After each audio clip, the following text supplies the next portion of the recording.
வணக்கம். இது உங்கள் டாக் வித் முத்தலிஃப். நான் உங்கள் வீரமணி. இன்றைக்கு நம்ம பேச இருக்கிற விஷயங்கள் பொதுவாக சொல்லப்போனால் லோன் சம்மந்தப்பட்ட சில பதட்டங்கள் இருக்கும், சில காரண கருத்துகள் நிறைய இருக்கும். அதில் இருக்கிற ஒரு சிறப்பு அம்சத்தை பற்றி நம்ம இன்றைக்கி பேச இருக்கிறோம். அது மட்டும் இல்லாமல் மீண்டும் மாஜி அமைச்சருடைய துறையில் ஒரு வழக்கு சிபிஐக்கு மாற்றப்பட்டிருக்கு. விஜய் அவர்களுடைய சீரடி பயணம், அது மட்டும் இல்லாமல் பல்வேறு விஷயங்கள் நம்ம பேச இருக்கோம். அதுக்கு முன்னாடி சப்ஸ்கிரைப் பண்ணாதவங்க சப்ஸ்கிரைப் பண்ணி பாருங்கள், ஹை பட்டன் ப்ரெஸ் பண்ணுங்கள். அது எங்களுக்கு ரொம்ப பிரயோஜனமாக இருக்கும்.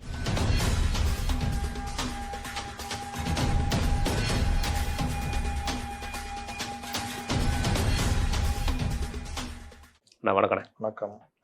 ஆனால் நேற்றே நம்ம வாசகர்களுக்கு நேயர்களுக்கு சொல்லியிருந்தோம், இந்த புது லோன் ரூல் அதுதான் நம்ம பேச போகிறோம் இன்றைக்கி அப்படிங்கிற மாதிரி சொல்லியிருந்தோம். இது கண்டிப்பாக நம்ம பேசணும். ஏன்னா மீடியாவில் இருந்து நம்ம பார்த்தோம், பெரிய பெரிய ஆட்கள் யாருமே இதை பற்றி பேசலை. ஆனால் இது ரொம்ப ஒரு முக்கியமான அம்சங்கள் நிறைய இருக்குது.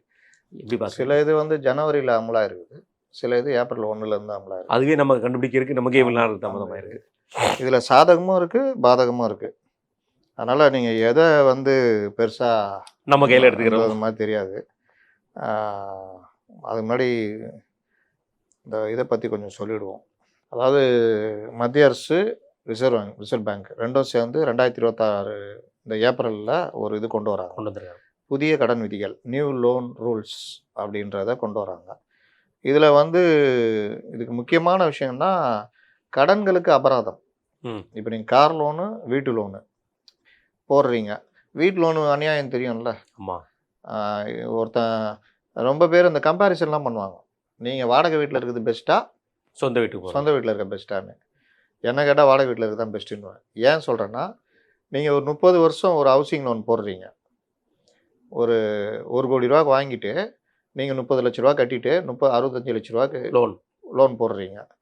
அந்த இதுக்கு மாதம் நீங்கள் ஒரு 30,000 40,000 இல்லை ஜாஸ்தியாக வரும், கூட வரும். 65 லட்ச ரூபானா குறைஞ்சது 65,000 ரூபா வரும் அவனோட லோன் வயசை பொறுத்து. 30 வருஷத்துக்கு வச்சு இப்போ ஒருவேளை 30 வருஷமா இருக்குன்னா ஒரு கிட்டத்தட்ட 40,000 42,000 வரும். 42,000 ரூபா வரும். இந்த 42,000 ரூபாய்க்கு நல்ல ஒரு இடத்துல வாடகைக்கு வீடு இருக்கலாம். ஆமாம். சரி, அப்போ வாடகைக்கு வீடு இருந்தோன்னா வீணாக போகுதுல்ல. கடைசியில் பார்த்தீங்கன்னா ஒன்றுமே இருக்காது, இதாவது ஒரு வீடு இருக்கும் ஒன்று. ஆனால் அந்த ஒரு ஃப்ளாட்டோ இதுவோ பார்த்தீங்கன்னா அதோடைய வேல்யூ நீங்கள் 40 வருஷம் கழிச்சு 30 வருஷம் கழிச்சு பார்த்தீங்கன்னா அது இடிக்கிற நிலைமையில் தான் இருக்கும். அன்னைக்கு ஒரு இது பண்ணோம், அன்னைக்கு உங்களுக்கான அந்த இடம் ஸ்பேஸு அதுதான் உங்களுக்கு கிடைக்கும். அதை நம்ம சொல்லுவோம், ஜாயிண்ட் வெஞ்சர் அபார்ட்மெண்ட்ல ஸ்கொயர் ஃபீட்ல ரொம்ப கம்மியான அளவுக்கு தான் நமக்கு யூடிஎஸ் இருக்கும். ஆமாம், யூடிஎஸ் தான் அது. ரைட்டு. இது ஏன் வாடகைக்கு பெட்டர்ன்னு கேட்குறேன்னா, ஒரு 25,000 ரூபாய்க்கு நீங்கள் வாடகைக்கு இருக்கீங்க, 15,000 ரூபாவை நீங்கள் எஸ்ஐபியில் போடுறீங்க. 25,000 ரூபாய்க்கு உங்கள் தேவைகளுக்கு ஏற்ற ஒரு வீட்டில் இருக்கிறீங்க. இந்த திட்டங்கள் எஸ்ஐபி மாதிரி இன்னும் நம்ம நிறைய விஷயங்கள் பேச முடியும். போஸ்ட் ஆஃபீஸில் கொண்டு வந்திருக்க திட்டங்கள் நம்ம இந்திய அரசு எஸ்ஐபி தான் என்ன கேட்டால் ரொம்ப பெஸ்ட். ஏன் சொல்கிறேன்னா, உங்கள் ஷேர் ஒவ்வொரு தடவை மாறிட்டே இருக்கும். இன்னைக்கு நீங்கள் 15,000 ரூபாய்க்கு 50 ஷேர் வாங்குறீங்கன்னா, நாளைக்கு ஒரு ஏதோ ஒரு பொசிஷனில் அந்த ஷேர் குறையுது வச்சுக்கிங்க, 100 ஷேர் வாங்கலாம். ஆமாம், அதே 15,000 ரூபாய்க்கு. இன்னொரு நாள் ஆவரேஜ் அதிகபட்சமாக போயிடுச்சுன்னா இப்போ வாங்கினீங்களா அந்த ஷேருடைய விலை ஏறிடும். அப்போ இந்த மாதிரி ஒரு தொடர்ச்சியாக இந்த லோன் கட்டுற மாதிரி 30 வருஷம் நீங்கள் கட்டிட்டு பார்த்தீங்கன்னா உங்கள் கையில் கிட்டத்தட்ட 3 கோடி ரூபா 4 கோடி ரூபா எனக்கு என்னென்ன அந்த அமௌண்ட் இருக்கும், கேஷ். அதுக்கப்புறம் சொந்தமாக நீங்களே வாங்கிக்கலாம், வாங்கி கட்டிக்கலாம். அதனால் இந்த மாதிரி இதில் நான் ஏன் சொல்ல வந்தேன்னா, 30 வருஷத்தில் குறைஞ்சது ஒரு 10-15 வருஷம் வட்டி கட்டுற மாதிரி தான் இருக்கும். 13 வருஷம் வரும்ண்ணே. 30 வருஷம் போட்டால் 13 வருஷம் வட்டி கழிஞ்சிரும். இந்த 13 வருஷத்தில் நீங்கள் 13ஆவது வருஷம் உங்களால் கட்ட முடியல போச்சு அப்படின்னா நீங்கள் எதுவுமே பண்ண முடியாது, வீடு ஏலத்துக்கு வந்துடும். அன்றைக்கி நான் 13 வருஷம் கட்டணுன்னே அதுக்கு ஏதாவது உண்டானா ஒன்றும் கிடையாது. இப்போ எனக்கு தெரிஞ்ச ஒரு நண்பரோட அனுபவம், அவர் வீட்டு லோன் போட்டது கிட்டத்தட்ட பார்த்தீங்கன்னா 80 லட்ச ரூபா லோன் போட்டார். ஒரு குறிப்பிட்ட, அதாவது நான் பேங்கிங் ஃபினான்ஸ் தான், நம்ம அந்த கம்பெனி பேரை சொல்ல முடியாது. 25 வருஷம் அவரோட லோன் வேல்யூ டெனர் வேல்யூ போட்டிருந்தார். கிட்டத்தட்ட 15 வருஷம் கட்டியிருந்தாருண்ணே. நல்ல மக்களுமே தெரிஞ்சுக்க முடியாது. 15 வருஷம் கட்டியிருந்தவருக்கு இறந்துட்டார். இப்போ போய் அவங்க லோனுக்கு எவ்வளோ அமௌண்ட் கட்ட வேண்டியிருக்கு என்னங்கிற அமௌண்ட் போய் பார்க்க போகிறான். இறக்கிறதுக்கு முன்னாடியே அவரால் அமௌண்ட் கட்ட முடியல, கொஞ்சம் ஒரு வருஷம் படுத்த படுக்கையாக இருந்தார். என்ன வரும் அப்படிங்கிற மாதிரி பார்க்கும்போது நான் பர்ஃபார்மன்ஸ்ன்னு சொல்லிட்டு ஏலத்துக்கு வந்துருச்சு. நோட்டீஸ் வரும்போது வாங்கி பார்த்தா அவர் வாங்கினது 83 லட்ச ரூபா கடன் வாங்கினதுக்கு இப்போ திருப்பி கட்ட வேண்டிய அமௌண்ட்டு 79 லட்ச ரூபா கட்ட வேண்டியிருக்கு. இவ்வளோ நாள் கட்டினது வீணு. இவ்வளவு நாளுக்கு இவ்வளோ வருஷம் கட்டினதை வெறும் 6 லட்சம் கூட நீங்கள் டிடெக்ட் பண்ணலையா? 4 லட்சம் தான் டிடெக்ட் பண்ணியிருக்கானுங்க. எந்த அப்புறம் இது என்ன மாதிரியான ஒரு நடவடிக்கை? அப்போ என்ன சொல்லுவாங்கன்னா இந்த வட்டிக்கு சொல்ல கந்து வட்டியோட மோசமான கந்து வட்டியோட மோசம் தான். ஏன் சொல்கிறேன்னா இதுலேயே அது ஒன்று இருக்குது. கடனுக்கான அபராதம் இருக்குல்ல, கட்ட முடியாமல் போன அபராதம், அதை வந்து அசலில் சேர்த்து அதுக்கு ஒரு வட்டி போடுற இதுதான் இது வரைக்கும் இருந்தது. அது நான் பின்னாடி வரேன். அப்போது நீங்கள் ஒரு 2 கோடி ரூபாய்க்கு லோன் போட்டு 1 கோடி ரூபா தானே நம்ம பேசணும், 1 கோடி ரூபா பேசணும், 30 லட்ச ரூபா 65 லட்ச ரூபா லோன் வேல்யூ, 65 ரூபா லோன் வேல்யூ. திடீர்னு உங்களுக்கு ஒரு 1 கோடி ரூபா ஏதோ வருது. இல்லை உங்கள் பசங்க எல்லாம் சேர்ந்து நாங்கள் பர்சனல் லோன் போட்டு வீட்டு கடன் முதல்ல அடைச்சிடுவோம், அதை பார்த்துக்கலான்ட்டு 60 லட்ச ரூபா நீங்கள் ஒரு 10 லட்ச ரூபா கட்டிடுவீங்க, மீதி 50 லட்ச ரூபா இருக்குது. ஆமாம், அடைக்கணும்னு போனீங்கன்னா அதுக்கு ஒரு அபராதம் போடுவாங்க, பெனால்ட்டி. ஏன் சீக்கிரம் அடைக்க? அப்புறம் அந்த இதெல்லாம் சேர்த்து ஃபோர்க்ளோசர் சார்ஜஸ்னு சொல்லி ஒரு சார்ஜஸ். இந்த இதில் அது கிடையாது. அதுதான் இதில் ரொம்ப முக்கியமாக. கார் லோனும் அதே மாதிரி தான். ஆமாம், ஃப்ளோட்டிங் இன்ட்ரெஸ்ட் இருக்கிற எல்லாத்துக்குமே. அதாவது no prepayment penalty first மிதக்கும் வட்டி விகிதத்தில் அப்படின்னா ஃப்ளோட்டிங் இன்ட்ரெஸ்ட் ரேட் சொன்னீங்க. Floating interest rate. வீட்டு கடன், கார் கடன் அல்லது தனிநபர் கடன் வாங்கியவர்கள் கடனை காலத்திற்கு முன்பே திரும்ப செலுத்தினால் ப்ரீ க்ளோஷர் பேமெண்ட் விதிக்கப்பட்டு வந்த அந்த அபராதம் ஏப்ரல் 1 முதல் அந்த அன்னையிலிருந்து கிட்டத்தட்ட முற்றிலும் நீக்கப்படும், முழுமையாக நீக்கப்படும். இதன் மூலம் வங்கிகளுக்கு அபராதம் கட்டாமலேயே உங்கள் கூடுதல் பணத்தை கொண்டு கடனை அடைக்க முடியும். இதில் சில பிரைவேட் பேங்க் என்ன பண்ணுறாங்கன்னா, பிரைவேட் பேங்க்ன்றத விட தனியார்கள், ஆமாம், நீங்கள் ஒரு பைக் வாங்குறீங்கன்னா ரொம்ப பேருக்கு இது தெரியாது. 1 லட்ச ரூபாய்க்கு பைக் வாங்குறீங்க, அது வந்து எத்தனை மாதம்? 36 மாதம். ஓகே, 1 லட்சத்தை ப்ளஸ் இன்ட்ரெஸ்ட்டு எவ்வளோ? அது ஒரு 2.5% அப்படி போடுறான்னா அதற்கான ஒரு இதை சேர்த்து மொத்தமாக 36 பிரிச்சுருவோம்.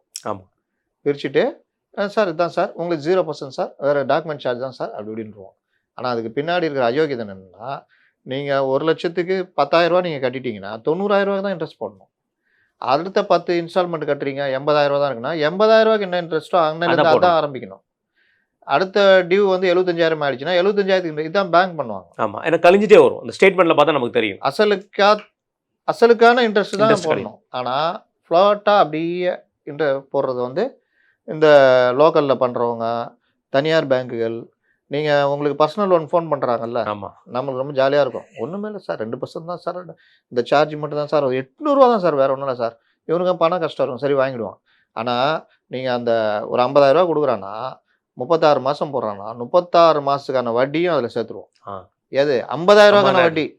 அப்போ 50,000 ரூபாய்க்கு 15,000 ரூபா வட்டினா 65,000 ரூபாவும் மொத்தமாக்கி பிரித்து விட்டுறது. அப்போ நீங்கள் ஒவ்வொரு மாதமும், அதாவது 29வது மாதம் கூட நீங்கள் 50,000 ரூபாய்க்கான வட்டியை கட்டணும். ஆமாம், இது எப்படி நியாயமாக இருக்கும்? இந்த அநியாயம் நடக்குது. இதில் க்ளோஸ் பண்ணிங்கன்னா கோபம் வரும். கார் நிறுவனங்களில் போய் காரை வாங்கிட்டு நீங்கள் அந்த இப்போ ஏதாவது நிறுவனம், நிதி நிறுவனம், பெரிய பெரிய நிதி நிறுவனம்லாம் இருக்குது, நீங்கள் போய் க்ளோஸ் பண்ணிங்கன்னா அவனுக்கு கோபம் வரும். ஏன்னா வட்டி கழியும். ஆமாம், அது பெரிய, அதனால அபராதம் அதுன்னு போட்டு உங்களை இழுத்தடிக்கிற வேலை பண்ணுவான். 3% 4% வரைக்கும் அது போடும். நீங்கள் கூட ஏதோ ஒரு அனுபவம் சொன்னீங்களா? ஆமாம், ஃபோர்க்ளோசர் சார்ஜ். இப்போ நம்ம நண்பருக்கு நடந்ததுன்னு, அதுவும் ஒரு ப்ரைவேட் ஃபினான்ஸ் தான். அவர் காருக்கு டியூ கட்டாமல் இருந்தார். அவர் போய் ஃபோர்க்ளோஸ் பண்ண போயிருக்காரு. இந்த நியூ லோன் ரோல் சம்மந்தப்பட்ட எதையுமே மறைச்சிட்டாங்க, ஹைட் பண்ணிட்டாங்க. ஹைட் பண்ணிட்டு அதுக்கு தேவையான ஏற்கனவே அவர் கட்டாமல் இருந்த இன்ட்ரெஸ்ட்டு ஃபோர்க்ளோஸ் பண்ண போகிறேன்னு சொல்லிட்டு அதுக்கு ஒரு இன்ட்ரெஸ்ட்னு சொல்லி போட்டு கிட்டத்தட்ட வந்து அவர்கிட்ட இருந்து வாங்கின அமௌண்ட், அவர் கெட்ட அமௌண்ட் ஒரு 13 ரூபா கிட்ட போனார். 13 லட்ச ரூபா கிட்ட. அவர் வாங்கின அமௌண்ட்டே கிட்டத்தட்ட பார்த்தீங்கன்னா 1,80,000 ரூபா, 15 லட்ச ரூபா கொடுங்குறான். எப்படி நீங்கள் இது பண்ண முடியும்? இதுலேயுமே வந்து மக்களுமே தெரிஞ்சுக்கிற விஷயம்னு, நம்ம கார் லோன் ஆகட்டும், ஹவுசிங் லோன் ஆகட்டும், இதுகளுக்கு நமக்கு வந்து இந்த மாதிரி ப்ரீமியம், இது இன்ட்ரெஸ்ட் கட்டுறோம் இல்லையா, அந்த என்ன சொல்கிறது, நம்ம இஎம்ஐ கட்டுறோம்ல, நம்ம கவர்மெண்ட்டே வந்து ரிஸ்ட்ரிக்ஷன் கொடுத்துருக்காங்க. ஹவுசிங் லோனுக்கு வந்து 1 இயர் வரைக்கும் நம்ம ஹாலிடே பீரியட் எடுத்துக்கலாம். ஏதோ ஒரு காரணத்துக்காக நான் கட்ட முடியல அப்படின்னு சொல்லி நான் ஹாலிடே பீரியட் எடுத்துக்கலாம்.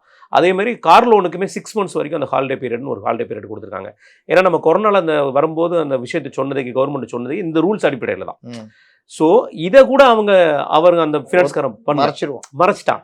இந்த ஹாலிடே பீரியட் ஆரம்பத்தில் எடுத்துக்கலாமா இல்லை நடுவில்? எப்போனாலும் நம்மளோட விருப்பம் தான். ஆரம்பத்தில் எடுக்க முடியாது. நம்ம சில ஒரு 2 years வரைக்கும் சில ஒவ்வொருத்தரும் ஒரு நாம்ஸ் வச்சிருக்காங்க. அதில் அதுக்கப்புறம் வந்து எந்த காரணம் அவங்களுக்கு உடம்பு முடியாமல் இருக்கலாம், ஃபினான்ஷியல் கிரைசிஸாக இருக்கேன். இப்போ ஐடி கம்பெனியில் வேலை பார்க்குறாங்க. அந்த 6 மாதம் கட்டாமல் போனால் அதுக்கு இன்ட்ரெஸ்ட்டே போடக்கூடாது, இன்ட்ரெஸ்ட்டும் போடக்கூடாது, அதுக்கு ஃபைனும் போடக்கூடாது. ஆனால் இவங்க எல்லாரும் பண்ணுறது என்ன, அதை எல்லாத்தையும் மறைச்சிடறாங்க. தாங்க இவங்க எல்லாம் பயப்படுறது. விஷயம் தெரியாதவனுக்கு பயப்படுறதே கிடையாது.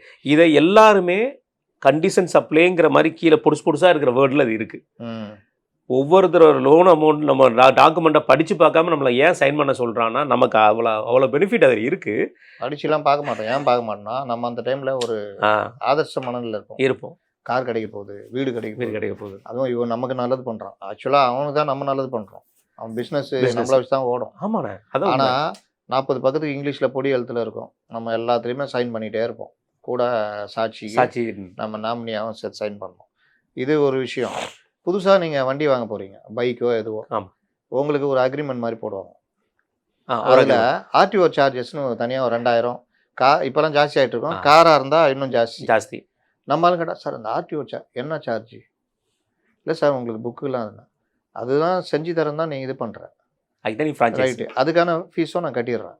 அப்புறம் இது என்ன? இல்லை சார் அது என்னன்னா இவங்க போகிறது வரதெல்லாம் இருக்குல்ல, நம்ம தள்ள கட்டுறது. நான் சண்டே போட்டு வந்துட்டேன், பணம் கட்டிட்டேன், இது ரைட்டு விட்டு நான் வேறு ஷோரூமில் எடுத்துக்கிறேன் விடுப்பா. அப்படிலாம் எங்கே போனாலும் தான், எங்கே போனால் பார்த்துக்கிறேன் விடு அப்படின்னோன்னா, அப்புறம் இல்லை சார் வாங்க சார் அப்படின்னு பேசி அதுக்கு பதிலாக உங்களுக்கு ஒரு ஹெல்மெட் தரோம். ரூல் தெரியுமா உனக்கு அப்படின்னா மறுபடியும் என்ன, பைக் வாங்கினா ஹெல்மெட் கொடுக்கணும்.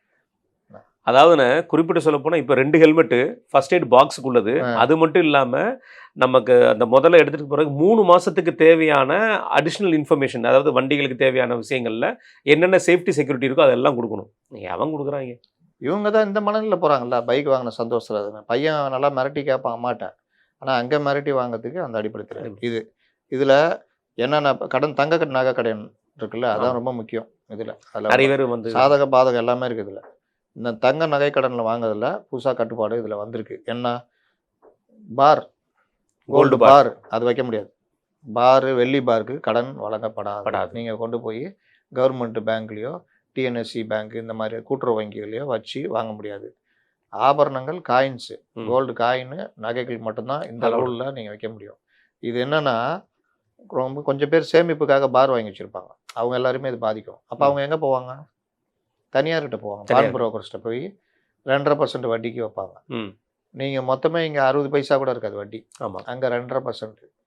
அந்த மாதிரி பாதகம் இருக்குது இதில் சொல்கிறேன். இல்லை, அதை நம்ம மெட்டீரியலைஸ் ஆகிறதுக்கு சில வழிமுறைகள் இருக்குல்ல. இப்போ நம்ம பாரா வச்சுருக்கிறவங்களுக்கு அதை மெட்டீரியலைஸ் பண்ணுறதுக்கோ அதை வந்து கோல்டு ஸ்டாக்கில், அதாவது இப்போ என்ன சொல்கிறாங்கன்னா இப்போ அதே இதை நீங்கள் வந்து ஸ்டாக் மாதிரி பண்ணிக்கலாம் நம்ம பேங்க்லேயே. அதை வந்து மார்க்கேஜ் பண்ணுறதுக்கும் சில விஷயங்கள் கொண்டு வந்திருக்காங்க. பட் அது இனி வருங்காலங்களில் இருக்குது. அது ஜூலைலேருந்து அது வர மாதிரி சொல்லியிருக்காங்க. அதுலேயுமே ஸ்பெசிஃபிக்காக அதுக்கு குறிப்பாக வந்து இப்போ சொல்லப்படுறது என்னென்ன, கோல்டுக்கு என்னையா சில்வர் அதிகமாயிட்டு கவர்மெண்ட் ஐயோ என்னையா சில்வர் எப்படி பண்ணுறீங்க, சில்வருக்கும் கொண்டு வரையா நாம்ஸுங்கிற மாதிரி. சில்வருக்கும் கொண்டு வர கிடையாது, இதுலேயும் கிடையாது. சில்வர் பாரில் வாங்க முடியாது. அப்புறம் LTV விகிதம் 2.5 லட்சம் வரையிலான கடன்களுக்கு நகை மதிப்பில் அதிகபட்சம் 85% வரைக்கும் கொடுக்கணும் அப்படின்னு. இது எத்தனை பேங்க்காரன் சொல்லுவான், ஏமாற்றுவான். இப்போவே நீங்கள் 1 கிராம் 1 சவரன் கொண்டு போகிறீங்கன்னா 2 கிராம் கல்ச்சராக இது அழுக்குங்க அதுங்க இது 6 கிராமுக்கு தான் தர்றாங்க. அந்த 6 கிராம் இவ்வளோ தான் தர முடியும். என்ன சொல்கிறீங்க? அரட்டல் உருட்டல் தானே. அதனால் அது 85% வரைக்கும் கொடுக்கணுன்றது இந்த ரூலில் இருக்குது. நகையின் உரிமையாளர் குறித்த சந்தேகம் இருந்தால் அல்லது போதிய ஆவணங்கள் இல்லை என்றால் வங்கிகள் கடன் வழங்க மறுக்கலாம். இது வந்து கிராமப்புறங்களில் அந்த மாதிரி குடும்பங்களில் இந்த கூட்டுறவு வங்கிகளுக்கு கடன் வைக்கிறவங்களுக்கு, சாதாரண குடும்பங்களுக்கு பெரிய பாதிப்பு. ஏன் பாதிப்புனா, நான் ஒரு நகை, இது கேடிஎம் நகை இருக்குது, நான் கேடிஎம் இருக்குது. நான் கேடிஎம் பில்லு தரமாட்டாங்க. கேடிஎம்கே பல இடங்களில் பணம் கட்டிட்டு இந்த ஜிஎஸ்டி இதுக்கு வேணான்னு சொல்லிட்டு பில்லு வாங்காமல் ரஃப் பில்லு வாங்கிட்டு வருவாங்க. அதையும் தொலைச்சிடுவாங்க, வீடு மாறும்போது எங்கேயா போயிடும். அப்போ இந்த நகைக்கு என்ன பில்லு எங்கன்னு கேட்டால் அவங்களால ப்ரொடியூஸ் பண்ண முடியாது. அப்போ பில்லு இல்லைன்னா தரமாட்டோம் அப்படின்றது சாதாரண மக்களுக்கு பாதிக்கும். இதுக்கு முன்னாடி அதெல்லாம் கிடையாது. நீங்கள் நகை வந்து வைக்கலாம், இதுக்கு பில்லு எங்கன்னா இப்போ வாங்குறவங்க இனி நம்ம சொல்கிறது கேடிஎம் நகைகளை தான் வாங்கணும். நீங்கள் வேறு எதுவுமே ஆகும். ஜிஎஸ்டியில் பேசி குறைச்சிக்கங்க. சில பேர் 3% போடுறான், சில பேர் 5% போடுறான். பார்த்து பேசி பண்ணிக்கங்க. ஆனால் பில்லு வாங்குங்க. பில்லு இல்லாமல் பண்ண முடியாது. நல்லதுக்கு சொல்கிறேன். நாளைக்கு ஏதாவது ஒன்றா இன்கம் டேக்ஸ் ரைடும் எது இருந்தாலும் பில்லு இருந்தால் உங்களுக்கு பெஸ்ட்டு. இன்னொன்று டிரான்ஸ்பரன்சி அண்டு சிங்கிள் கான்டாக்ட். இது வந்து ஒற்றை தொடர்பு புள்ளி. வாடிக்கையாளர் கடன் வாங்கியது முதல் அதை திருப்பி செலுத்தி முடிக்கும் வரை சந்தேகங்களுக்கு தொடர்பு கொள்ள ஒரு குறிப்பிட்ட அதிகாரியை சிங்கிள் பாயிண்ட் ஆஃப் கான்டாக்ட் வங்கிகள் வந்து வச்சிருக்கணும். அப்போ நான் போய் லோன் வைக்கிறேன் அந்த அதில் ஒருத்தர் போட்டுருக்கணும். சிஆர்எம், அவர் நமக்கு இது நோடல் ஆஃபீஸர் மாதிரி அவர் நமக்கான தகவல் தொடர்பு அதிகாரி நடுவில் இருக்கணும். அப்புறம் கோ லெண்டிங், இணைக்கடன். வங்கி மற்றும் நிதி நிறுவனங்களுக்கு இணைந்து வழங்கும் கடன்களில் இருதரப்பும் இடையிலான பொறுப்புகள் தெளிவாக ஒப்பந்தத்தில் இருக்க வேண்டும். என்பிஎஃப்சின்றாங்க, வங்கி மற்றும் நிதி நிறுவனங்கள், நான் பேங்கிங் ஃபினான்ஷியல் கார்பரேஷன். ஆமாம், அவங்க 2 பேருமே நீங்கள் கொடுக்குற இதில் 2 சைட்லையுமே பொறுப்பு இருக்கிற மாதிரி தெளிவாக ஒப்பந்தத்தில் இருக்கணும் அப்படின்னு. அதாவது உன் சைடில் என்ன பிரச்சனை இருந்தாலும் என் சைடு என்ன பிரச்சனை இருந்தாலும் இருக்கணுன்றது கொண்டு வரணும், அந்த ஒப்பந்தத்தில் இருக்கணும். இப்போலாம் எப்படின்னா எல்லாமே இவன் தலையில் தூக்கி போட்டு பண்ணுற மாதிரிலாம் இருக்கும். வீட்டு கடன் இதில் வந்து வீட்டின் மதிப்பு 30 லட்சம் அல்லது அது குறைவாக இருந்தால் சொத்து மதிப்பில் 90% வரை கடன் பெறலாம். அப்போ 30 லட்ச ரூபா இருந்தால் நீங்கள் கிட்டத்தட்ட 25 லட்ச ரூபா வரைக்கும் லோன் வாங்கலாம். முன்ன அப்படி இல்லைன்னு நினைக்கிறேன். கிடையாது. 30 லட்சத்துக்கு கீழே இருந்தால் ரொம்ப அவமதியாக பார்ப்பேன். ஏன்னப்பா கிளம்பு அப்படின்னு. வீட்டு கடன் வாங்குபவர்கள் வங்கியிடமே காப்பீடு எடுக்க வேண்டும் அப்படின்னு ஒரு முன்னாடி இருந்து ரூல்ஸ், இன்சூரன்ஸ் போடணும்னு. அதுவே பெரிய தொகையாக வரும். ஆமாண்ணே, அதுவும் இஎம்ஐ கட்ட சொல்லிடுவாங்க. அதுக்கு வேறு தனியாக இஎம்ஐ. ஏன்னா அப்போதான் நீ கெட்டுவே, இல்லைன்னா கெட்ட மாட்டேன்னு. அது லோனோட சேர்ந்து. இதில் என்ன பிரச்சனை தெரியுமாண்ணே, அதில் இருக்கிற மைனஸ் பாயிண்ட்டும் இப்போ நான் என்னோட நண்பரில் பார்த்தது, அவர் 1 இயர் நான் பேமெண்ட் கட்டல, இல்லை உடம்பு முடியல, அவர் கட்டலை. இதுக்கு நான் வந்து ஹாலிடே பீரியட்னு சொல்லி நான் சண்டை போட முடிஞ்சிச்சு. ஆனால் இன்சூரன்ஸில் பண்ண முடியல. ஏன்னா நீ கெட்டலை, லேப்ஸ் ஆகிட்டு நீ அந்த அமௌண்ட்டை கட்டி தான் ஆகும். இப்போ நம்ம தான் வந்து கட்டுறோம். நம்ம கெட்டலாம்னா நம்ம ஒய்ஃபுக்கு வந்து அந்த வீடு வந்து ஆட்டோமேட்டிக்காக கொடுக்கணுங்கிறது தான் அந்த இன்சூரன்ஸ். ஃபினான்ஸ் அமௌண்ட் அவன் எடுத்துப்பான், இன்சூரன்ஸ் வரணுங்கிற கான்செப்ட். அதை வந்து என்ன பண்ணிட்டாங்க, இவர் கெட்டாம விட்டனால அந்த இன்சூரன்ஸ் லேப்ஸ் ஆகிட்டு நீ அமௌண்ட்டை கட்டுங்கிற மாதிரி நிற்கிறாங்க. ஸோ நம்ம எவ்வளோ பெரிய ஒரு வலைக்குள்ளே மாற்றுறோம். இன்னொன்று சொல்கிறது இல்லை, நமக்கு வந்து பணம் இல்லைன்னா நீங்கள் எதையுமே பண்ண முடியாது. இப்போ ஒரு நான்லாம் ஆட்டோ ஓட்டும் போது எஃப்சி பார் பணம் இல்லை, ஆனால் எஃப்சி பாராகி ஓட்டிகிட்டு இருப்பாங்க. இன்றைக்கும் பல பேர் அந்த மாதிரி ஓட்டிகிட்டு நிறைய இருப்பாங்க. ஏன்னா பணம் இல்லைன்னா என்ன பண்ண முடியும், கரெக்டாக இன்சூரன்ஸ் பாராகி ஓட்டுறவனா இருக்கிறோம். அப்போ அதுக்கு ஒரு 5000 ரூபா கட்டணுமே, என்ன பண்ணுறது, செலவு அடுத்து வரும். டிரான்ஸ்போர்ட்டில் மட்டும்தாங்க நீங்கள் சம்பாரிச்ச பணத்தை அதிலே திருப்பி போட்டுக்கிட்டே இருக்கிற மாதிரி இருக்கும். டெப்ரிசியேஷன் வேறு ஆகும். நீங்கள் வச்சிருக்க வண்டியுடைய மதிப்பும் குறைஞ்சிட்டே போகும். வருஷம் நீங்கள் இன்சூரன்ஸ் தொகை கட்டணும், பல பிரச்சனைகள் இருக்குது. அப்போ வீட்டு கடன் வாங்குபவர்கள் வங்கிக்கிட்டே நீ இனிமேல் இன்சூரன்ஸ் எடுக்கணுன்ற கட்டாயம் கிடையாது. இன்சூரன்ஸ் எடுக்கணும் கட்டாயம் கூட இல்லை. டிஜிட்டல் பரிவர்த்தனை பாதுகாப்பு, கடனுக்கான இஎம்ஐ மற்றும் இதர டிஜிட்டல் பரிவர்த்தனைகளுக்கு double verification, security, 2 factor authentication கட்டாயமாக்கப்பட்டது. இதுக்கு கைரேகை பயோமெட்ரிக் முறையை பயன்படுத்தி மோசடிகளை தடுக்க உதவும். கரெக்டு, இது வந்தால் நல்லது தான். ஆனால் கிராமப்புறங்களில் இருக்கிறவங்களுக்கு அவங்களுக்கு இந்த மெத்தடே தெரியாது. இன்னொன்று, இது அந்த செல்ஃபோன் இல்லாதவங்க இருப்பாங்க, பட்டன் செல் வச்சுருக்கவங்க நிறைய பேர் இருப்பாங்க, இன்னும் பல சிக்கலில் இருக்கவங்க இருப்பாங்க. இணைய பட் அவங்க யூபிஐ யூஸ் பண்ண மாட்டாங்களே, அது ஒரு வகையில் அட்வான்டேஜ் அவங்களுக்கு. ஏன்னா அவங்க த்ரூ செக் மூலமாக தான் கொடுத்துருப்பாங்க. செக்குங்கிறது அவங்களை மீறி தப்பு பண்ணது. 2 டைப் வெரிஃபிகேஷன் எப்படி பண்ண, அது யூபிஐ மூலமாக பண்ணுறது தானே. ஆன்லைன் டிரான்சாக்ஷன் யூபிஐ மூலமாக. இப்போ நம்ம இசிஎஸ் பண்ணுறோம்ல, இசிஎஸ் அண்ட் ஆன்லைன் யூபிஐ மூலமாக இப்போ எல்லாம் பாதி பேர் யூபிஐ மூலமாக பேமெண்ட் பண்ணுறாங்க. அதுவுமே மிகப்பெரிய தவறு. நீங்கள் இன்னைக்கு பேடிஎம் நம்ம பார்த்துருப்போம், பேடிஎம் பேங்கர் வந்து க்ளோஸ். பேடிஎம் நமக்கு நடக்கும், இனிமேல் பிரச்சனை இருக்காது. ஆனால் பேடிஎம் பேங்கர் வந்து அவன் நான் ஆர்பிஐலேருந்து கொடுத்துருக்கிறது நீங்கள் ஆரம்பிச்சுக்கோங்கன்னு சொல்லி சொன்னாங்க. அவங்க எல்லாம் வந்து கண்டமான கடனை கொடுத்து மக்களை நிறைய விஷயம் பண்ணாங்க, திவாலாகி. இப்போ பேடிஎம் பேங்கே க்ளோஸ் பண்ணிட்டாங்க, ஆர்பிஐ வந்து சீல் பண்ணிட்டாங்க. ஆனால் இதே மாதிரி விஷயங்கள் நாளைக்கு யூபிஐயில் நம்ம மாட்டுவோம். யூபிஐ மூலமாக நான் இசிஎஸ் பேமெண்ட் பண்ணுறேன்னு சொல்லி போனோம்னா எந்த யூபிஐ ஸ்டாண்டர்ட் யூபிஐ கிடையாது. நீங்கள் எந்த செக்டரில் வந்து மாட்டுவீங்கன்னு தெரியாது. அதனால தான் இந்த இசிஎஸ் பேங்கிங் மூலமாகவே போங்கிற அறிவுரை வந்து மக்கள் சொல்கிறது. ஆமாம், ஆனால் அதுக்கான இது இல்லையே, அந்த மாதிரி அது மாதிரி பண்ணியிருக்காது. இந்த குறுகிய கால மாற்றங்கள் அனைத்தும் வாடிக்கையாளர்களின் சுமையை குறைக்கவும் நிதித்துறையில் அதிக பாதுகாப்பை உறுதி செய்யவும் கொண்டு வரப்பட்டுள்ளது அப்படின்னு சொல்கிறாங்க. இதில் பொதுமக்களுக்கு என்ன பிரச்சனை, மத்திய அரசின் இந்த புதிய விதிகள் பொதுவாக பொதுமக்களுக்கு பாதுகாப்பு மற்றும் வெளிப்படைத்தன்மை அளிப்பதற்காக கொண்டு வரப்பட்டுள்ளன. இருப்பினும் நடைமுறையில் சில சிக்கல்களும் சவால்களும் இருக்குது. அது நகை கடன் பெறுவதில் உள்ள சிக்கல்கள். நான் ஏற்கனவே சொன்னது, பரம்பரையாக வச்சுருக்க நகைகளுக்கு எங்கே போய் பில்லு கொடுப்பீங்க? ஃபேமிலி கோல்டு வாங்கியதுக்கான ரசீதுகள் மக்களிடம் இருக்காது. இப்போது ஓனர்ஷிப் ப்ரூஃப் அல்லது சுய அறிவிப்பு கடிதம் போன்ற கூடுதல் ஆவணங்கள் கேட்பது சாமானிய மக்களுக்கு சிரமமாக இருக்கும். கொடுக்கலாம், ஒரு ஏதோ நோட்டரி மாதிரி எதை பண்ணி என்னுடைய நகை தான் கொடுக்க சொல்லுவாங்க. அதுக்கு அவங்க எங்கே போவாங்க? அங்கே கொண்டு போனால் அவங்க ஒரு 1000 ரூபா கேட்பாங்க. ஆனால் அதையுமே இவங்க ரெடி பண்ணிடுவாங்க பேங்கர்ஸ்.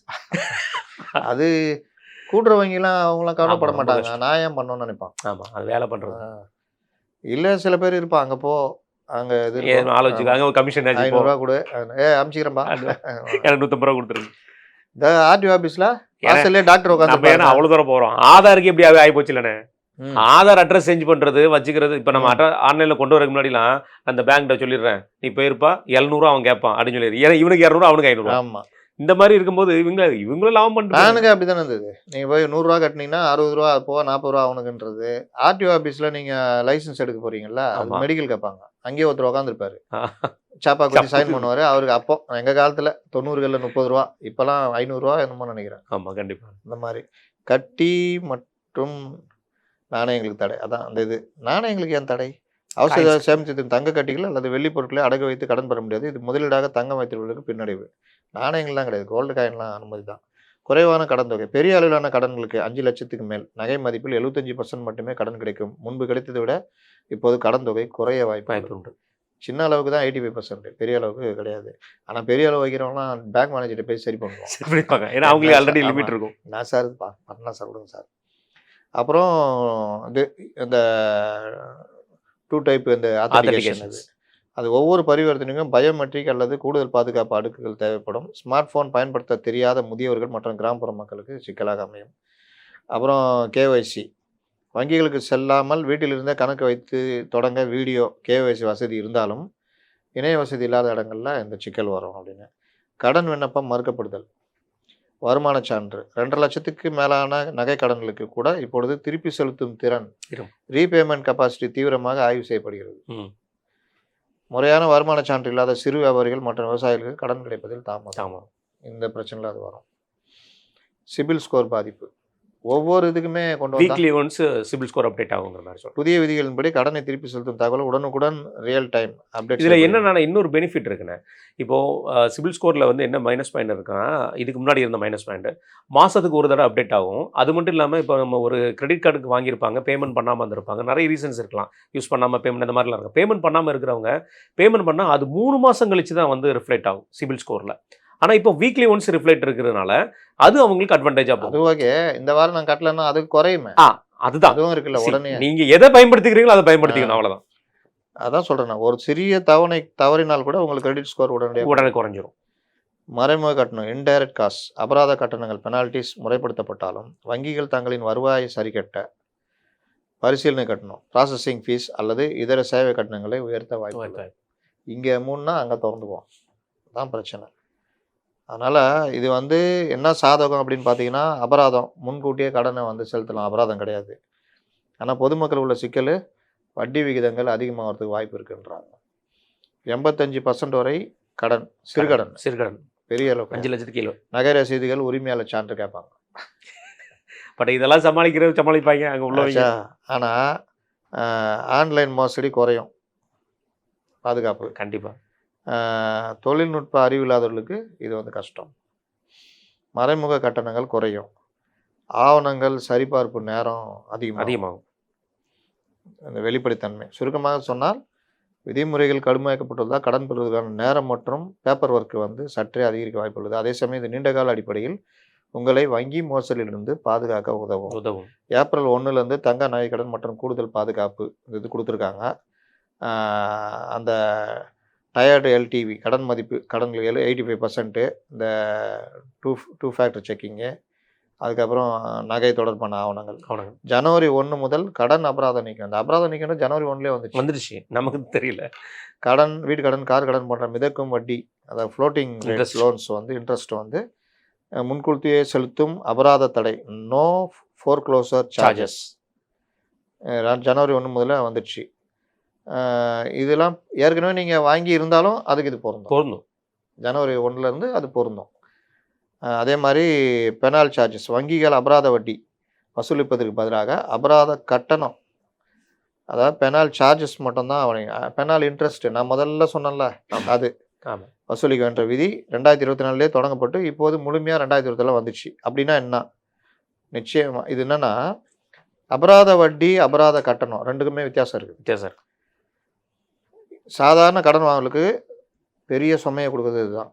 என்னன்னா, முன்ன அபராத வட்டி எப்படின்னா, கடனை திருப்பி செலுத்த நீங்கள் தவறிட்டீங்க, அப்போ நீங்கள் வாங்கிய வட்டி அதோடு சேர்த்து கூடுதல் வட்டி 2% சேர்த்து 12% வட்டியாக அவங்கள்ட்ட வசூலிப்பாங்க. ஆனுவல் இது 10 ப்ளஸ் 12 இந்த அபராத வட்டி உங்கள் அசல் தொகையுடன் சேர்க்கப்படும். இதனால் அடுத்த மாதம் நீங்கள் வட்டிக்கு கட்ட வேண்டிய வட்டிக்கு வட்டி கட்ட வேண்டிய நிலைமைக்கு ஏற்படும். இது கடன் சுமையை கூட்டு வட்டி காம்பவுண்ட் இன்ட்ரெஸ்ட் போல மலை போல உயர்த்தி விடும். மேலும் மேலும் பார்க்கறதுக்கு சாதாரணமாக தெரியும். ஆனால் உங்களுக்கு இந்த அபராதம் கொண்டு போய் வட்டியில் சேர்த்து அசலில் சேர்த்து ஏற்றி விட்ருவோம். ஆமாம், அது எங்கேயோ போய். ஆனால் இப்போ எப்படி கொண்டு வந்திருக்காங்கன்னா அபராதம் கட்டணும், ஒரு டியூ கட்டலையா அது ஒரு பெனால்ட்டி, அதோட முடிச்சிடும். நீ இதில் கொண்டு வந்துலாம் சேர்க்கக்கூடாது. அந்த மாதிரி இது கொண்டு வந்திருக்காங்க. இது வந்து அசலில் சேர்க்காதனால இது ஒரு தனி அபராதம் மட்டுமே கணக்கிடப்படுறதுனால வட்டிக்கு வட்டி போடுற முறை ரத்து. இந்த இதுக்கெல்லாம் என்ன காரணம்னா அபராதன்றது வந்து அவன் கட்ட வைக்கிறதுக்கான ஒரு இதானே தவிர. இப்போ விஜய் எடுத்துக்கலாமா, கரூர் சம்பவம் அது வந்து போக்குவரத்து பிரிவு சட்டத்துக்கு கீழே தான் வரும். ஆமாம், இது வந்து விதி மீறல், கிரைம் கிடையாது. எது கிரைம்னா அந்த தடையை தளிச்சாங்களே அதுதான் கிரைம். நம்ம இப்போ போலீஸ்காரன் அடிக்கிறாங்களே போக்குவரத்து போலீஸ், நம்ம ஏன் அதை எதிர்க்கிறோம்னா அது வந்து கிரைம் கிடையாது, அது வந்து விதி மீறல், வயலேஷன். போக்குவரத்து விதி மீறல், டிராஃபிக் வயலேஷன். அதுக்கு அபராதம் போடலாம், தண்டனைலாம் கொடுக்க முடியாது. ஆக்சிடெண்ட்டே நீங்கள் பண்ணிட்டா கூட உங்கள் லைசன்ஸ் சஸ்பெண்டு, ஃபார்மல் அரெஸ்ட்டு, உங்களை கைதெல்லாம் பண்ண மாட்டாங்க, வழக்கு தான் நடக்கும். இன்சூரன்ஸ் இருந்தால் தப்பிச்சிங்க, அவன் பார்த்துக்குவான், இல்லைன்னா மாட்டிக்குவீங்க, அவ்வளோதான். அதே மாதிரி நீங்கள் நெக்லிஜென்ஸ் டிரைவிங்கு, குடிச்சிட்டு வண்டி ஓட்டி கண்டபடி பண்ணீங்கன்னா உங்களுக்கு அரெஸ்ட் உண்டு. ஏன்னா அதுக்கு ஆனால் அதுவும் பெரிய இந்த கொலை குற்றங்கள் கிடையாது. உயிரிழப்பு ஏற்படும் என்று தெரிந்தும் நீங்கள் அஜாக்கிரதையாக இருந்து உயிரிழப்பை ஏற்படுத்து. இதுதான் விஜய்க்கும் போட்டது. இதுக்கே 15 நாள் ஒருத்தர் காட்டுக்குள்ளே போய் உக்காந்துருந்தாரு, தாடிலாம் சேவ் பண்ண, அது நடிப்பு விஜய்க்காக அண்ணா அப்படின்னு. அதனால் இதில் வந்து அவன் என்ன சொல்கிறாங்கன்னா, ஏப்பா கட்டல, அதுக்கு ஒரு பெனால்ட்டி போட்டானா அவன் கட்டுற போகிறான். அதை கொண்டு வந்து அவனை வந்து சாவடிக்கிற மாதிரி அந்த பெனால்ட்டி கொண்டு போய் வட்டியில் சேர்த்து அந்த வட்டிக்கு வட்டி, அதுக்கப்புறம் அது ஒரு அசலில் சேரும் போது அதுக்கு ஒரு வட்டி. ஆமாண்ணா, ஒரு வருஷம் கட்டாமல் இருந்தால் அது மொத்த இன்ட்ரெஸ்ட் பாருங்க, அது 2 இஎம்ஐக்கு வந்துடுது. அதுதான் சொல்கிறேன். அதுக்கப்புறம் அதை அவர் அதில் சேர்த்துறான்ல, அது மொத்தமாக பிரிச்சுக்கும். இதில் என்ன இன்னொரு கொடுமைன்னா மக்களுமே தெரிஞ்சிட வேண்டிய விஷயம், ஃப்ளோட்டிங் இன்ட்ரெஸ்ட்லேயோ இல்லை வேறு எந்த இன்ட்ரெஸ்ட்டாக நம்ம போட்டிருந்தாலும் எந்த இது பார்த்தாலும் அதில் செலவு பண்ணிருந்தோம்னா, ஒரு வட்டி கட்டிட்டு இருக்கோம், நம்ம ஒரு இஎம்ஐ கட்டிட்டு கட்டாமல் இருக்கோம்னா அந்த இன்ட்ரெஸ்ட் வந்து 15 நாளுக்கு முதல்ல மாறிட்டே இருக்கும். அதான் இதுதான் என்னடா ஃப்ளோட்டிங் இன்ட்ரெஸ்ட், ஃப்ளோட்டிங் ஃபைன் அப்படியே அடிக்கிற மாதிரி காம்பவுண்ட் இன்ட்ரெஸ்ட்டாக போட்டு அப்படி போயிடுறது. அதனால் இது வந்து வங்கிகள் இனிமேல் உங்கள் தவற்றை பயன்படுத்தி வட்டிக்கு வட்டி போட்டு உங்களை சுரண்ட முடியாது. ஒரு குறிப்பிட்ட அபராத தொகையை மட்டுமே உங்களால் அவங்க வந்து வசூலிக்க முடியும் அப்படின்னு இந்த இது கொண்டு வந்திருக்காங்க. உண்மையிலேயே மக்கள் என்னன்னா, நீங்கள் வந்து இப்போ ஒரு பெரிய பணக்காரனுக்கு இந்த இது இன்கம் டேக்ஸ் ஒரு இது ஏற்றுறாங்க வச்சுக்கோங்க, அதில் வருமானம் வராது. ஆனால் ஒரு சின்ன பெட்ரோலில் ₹1 ஏற்றுனா பெரிய நல்லா அமௌண்ட் வரும். இதை தான் அரசாங்கங்கள் பண்ணுது. இப்போ அந்த மாதிரி தான் இதெல்லாம் இதில் கொஞ்சம் இலகுவாக்கியிருக்காங்க. ஆமாம், ஏன்னா பொதுமக்களும் உள்ள நல்லா இதாகட்டும், அவங்களுக்கு கொஞ்சம் பிரச்சனை இல்லாமல் இருக்கட்டும், நல்ல விஷயம் தான் பார்க்கலாம். இந்த மாதிரி விஷயங்கள் நம்ம பேசுகிறோண்ணே, இது வந்து நம்ம நேயர்கள் மத்தியிலும் சரி பப்ளிக் மத்தியிலுமே சரி நமக்கு ஒரு நல்ல வரவேற்பு கிடச்சிருக்கு.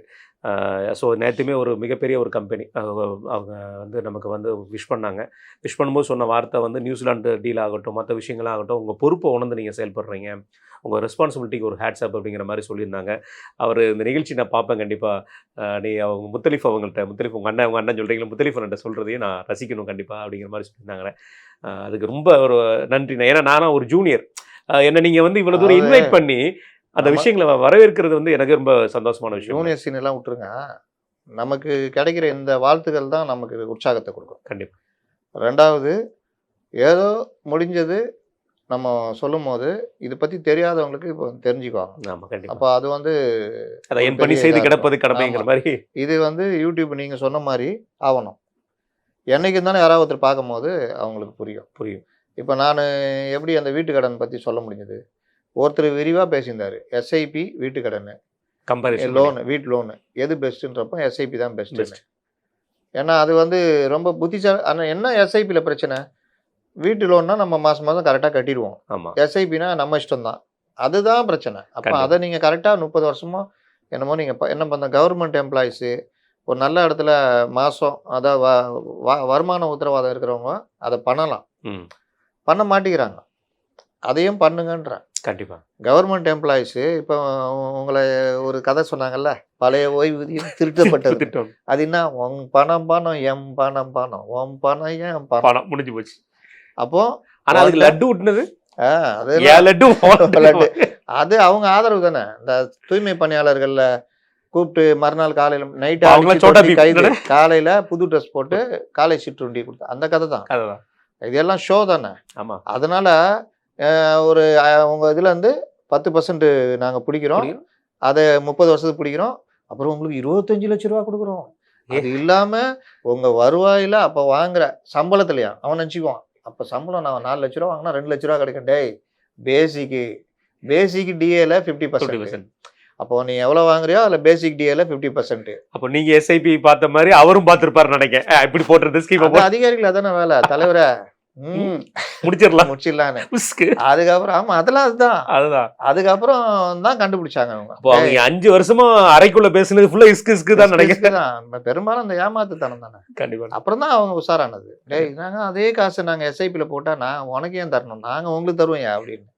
என்ன இது ஒரு விழிப்புணர்வு நிகழ்ச்சியாகவும் நம்ம மாறிட்டு, அதனால் 2 விஷயங்கள் மட்டும்தான் கொஞ்சம் ஸ்பீடாக பேசிட்டு நம்ம இது பண்ணுவோம்னே. மக்களுமே நீங்கள் இது வந்து எங்களுக்கு பணி செய்து கிடப்பது கடமைங்கிற மாதிரி நாங்கள் செஞ்சுருக்கோம். நீங்கள் பார்த்து எங்களுக்கு இதுக்கான கமெண்ட்ஸும் கொடுங்க, அதையும் நாங்கள் வரவேற்கிறோம். இதில் உங்களுக்கு தெரிஞ்ச 2 விஷயம் தான் சொல்லுங்கள், அதையும் நாங்கள் கண்டிப்பாக தெரியப்படுத்துகிறோம் எங்களால் முடிஞ்ச வரைக்கும். ரைட்ண்ணே. செந்தில் பாலாஜி அவருடைய வழக்கு. செந்தில் பாலாஜினாலே இப்போ என்னன்னு பார்த்தீங்கன்னா ஒரு பவரான ஒரு பரபரப்பு எப்போவுமே இருக்கிறது. அவர் டீமில் அவர் எப்போ வந்து பவர் மினிஸ்டராக இருந்தாரோ அப்போ நடந்த 21 to 23 அதில் நடந்த இபி டிரான்ஸ்ஃபார்மர் வழக்கு, கிட்டத்தட்ட அறப்போர் இயக்கம் ஜெயராமன் அவர்கள் தொடர்ந்த வழக்கு.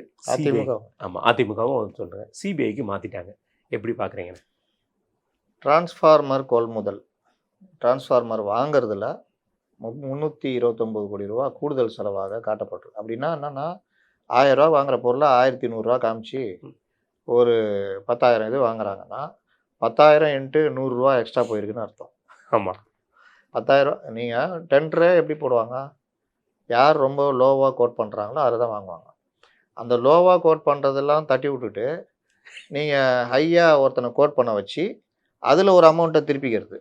எப்படி பாருங்க, இதுதான் எக்ஸாக்டாக நடந்ததான்னு நம்ம சொல்ல முடியாது. ஆனால் அவங்க ஜெயராமனுக்குலாம் என்ன தகவல் வந்திருக்கும், லோவாக கோட் பண்ண கம்பெனினா சார் இந்த டிரான்ஸ்ஃபார்மரை எங்களால் இவ்வளோ கொடுக்க முடியும் சார், இவங்க வந்து இவ்வளோ வாங்கியிருக்காங்க, அப்போ இவங்க வந்து கூடுதலாக ஒரு 500 ரூபா வச்சு வாங்கியிருக்காங்கன்னா அந்த 500 ரூபாவில் 300-400 ரூபா வரைக்கும் அவங்களுக்கு போகுது சார். அந்த கம்பெனிக்காரன் ஒரு 100 ரூபா வச்சுக்கிட்டு எல்லாம் பெரிய அளவு லாபம் வச்சுட்டு அவன் தரமும் இல்லாமல் அவன் வந்து இதை வாங்குறான் சார்.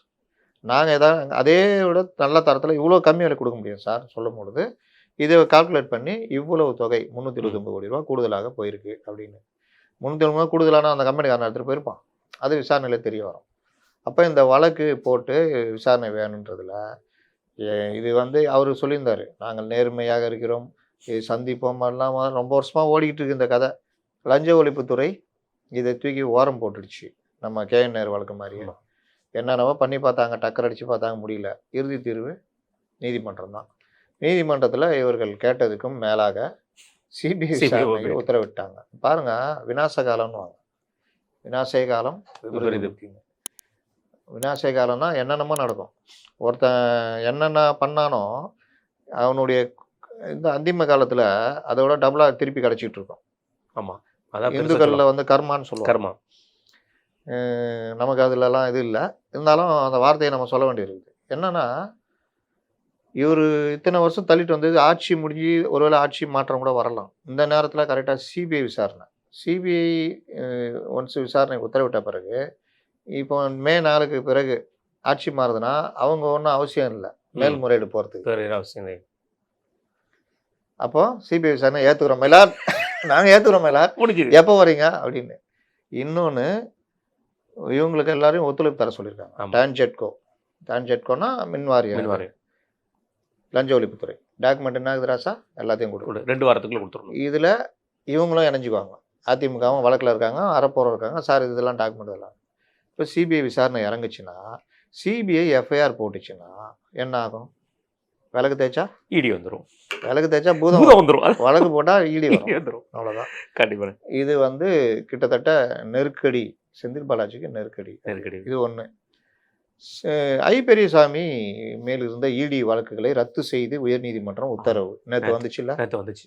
எல்லாரும் பார்ப்பாங்க, ஓ பரவாயில்லையா அவர் மேலே ரத்து பண்ணிட்டாங்க, ரொம்ப இது போல செட்டிங் இருக்கு, நம்ம தாவைக்காரன்னு சொல்லி பண்ணிட்டாங்க, மத்திய அரசு மீறி பண்ணிட்டாங்க. அதெல்லாம் ஒன்றும் கிடையாது.